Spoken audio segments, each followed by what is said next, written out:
بسم اللہ الرحمن الرحیم۔ قصص القرآن، علامہ حافظ عماد الدین ابن کثیر رحمۃ اللہ علیہ، سبق نمبر 37۔ علامہ صاحب فرماتے ہیں، تو ہود علیہ السلام کی قوم نے آپ کو یہ جواب دیا کہ اے ہود، تو ہمارے پاس اپنے رسول ہونے کی کوئی دلیل تو لایا نہیں، اور صرف تیرے کہنے سے ہم اپنے معبودوں کو چھوڑنے والے نہیں ہیں اور نہ تیری تصدیق کرنے والے ہیں۔ ہم تو یہ سمجھتے ہیں کہ ہمارے کسی معبود نے تمہیں آسیب پہنچا کر دیوانہ کر دیا ہے۔ وہ کہتے تھے کہ تو نے کوئی معجزہ اور خارق عادت چیز تو نہیں دکھائی جس سے تیری بات اور تیرے مشن کی تصدیق ہوتی۔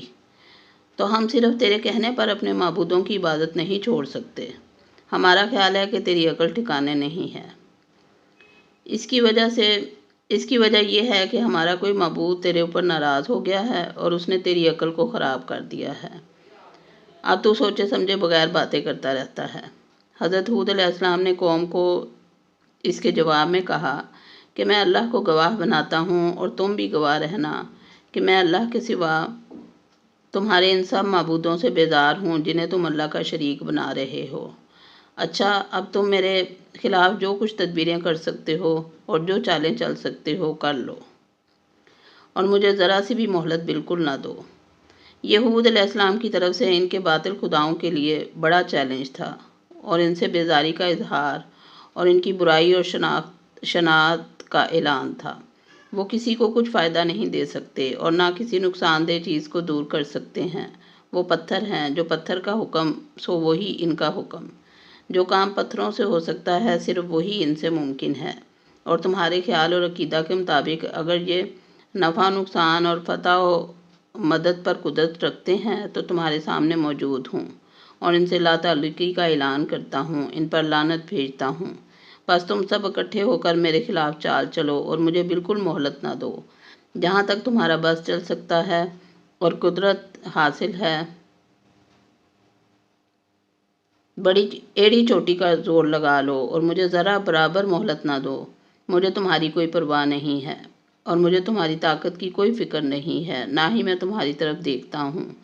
میں نے اللہ پر بھروسہ اور اعتماد کیا ہے، وہ میرا بھی رب ہے اور تمہارا بھی رب ہے، اور کوئی زمین پر چلنے والا جاندار ایسا نہیں ہے مگر اللہ نے اس کی پیشانی پکڑ رکھی ہے۔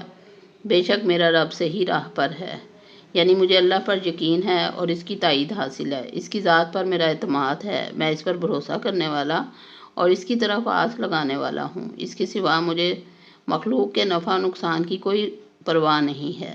اسی پر توکل کرتا ہوں اور اسی کی عبادت کرتا ہوں۔ اور یہ اکیلی بات ہی ایک قطعی اور مضبوط دلیل ہے کہ ہود علیہ السلام اس کے بندے اور رسول ہیں، اور ان کی قوم گمراہ اور جاہل تھی اور بتوں کی عبادت میں لگی ہوئی تھی۔ پھر بھی ہود علیہ السلام کا کچھ بھی نہ بگاڑ سکے اور ان کا کوئی نقصان نہ کر پائے۔ اس سے ہود علیہ السلام کی سچائی اور ان کے قوم کے خیالات و نظریات کا غلط ہونا ثابت ہوتا ہے۔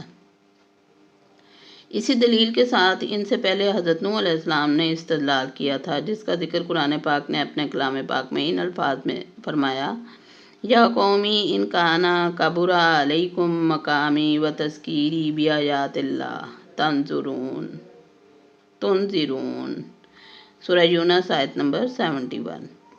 انہوں نے اپنی قوم سے کہا کہ اے قوم، اگر تم کو میرا قائم رہنا اور اللہ کی آیتوں سے نصیحت کرنا ناگوار ہوتا ہے تو میں اللہ پر بھروسہ رکھتا ہوں۔ تم اپنے شریکوں کے ساتھ مل کر ایک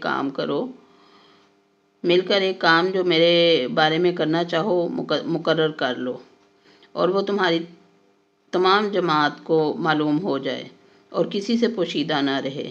پھر وہ کام میرے حق میں کر گزرو اور مجھے مہلت نہ دو۔ اسی طرح حضرت ابراہیم خلیل اللہ نے فرمایا تھا، بلا اخاف مما تشرکون علیم۔ سورہ انعام آیت نمبر 83۔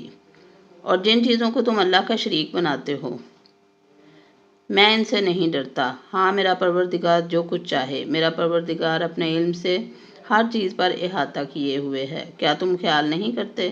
بھلا میں ان چیزوں سے جن کو تم اللہ کا شریک بناتے ہو کیوں ڈروں، جبکہ تم اللہ سے نہیں ڈرتے کہ اس کے ساتھ شریک بناتے ہو جس کی اس نے کوئی سند نازل نہیں کی۔ اب دونوں فریق میں سے کون سا فریق امن اور جمعیت خاطر کا مستحق ہے؟ اگر سمجھ رکھتے ہو تو بتاؤ۔ جو لوگ ایمان لائے اور اپنے ایمان کو شرک کے ظلم سے نہیں ملایا، ان کے لیے امن اور جمعیت خاطر ہے، اور وہی ہدایت پانے والے ہیں۔ اور یہ ہماری دلیل تھی جو ہم نے ابراہیم علیہ السلام کو ان کی قوم کے مقابلے میں عطا کی۔ ہم جس کے چاہتے ہیں درجے بلند کر دیتے ہیں، بے شک تمہارا پروردگار دانا اور خبردار ہے۔ وما علینا الا البلاغ۔ اللہ حافظ۔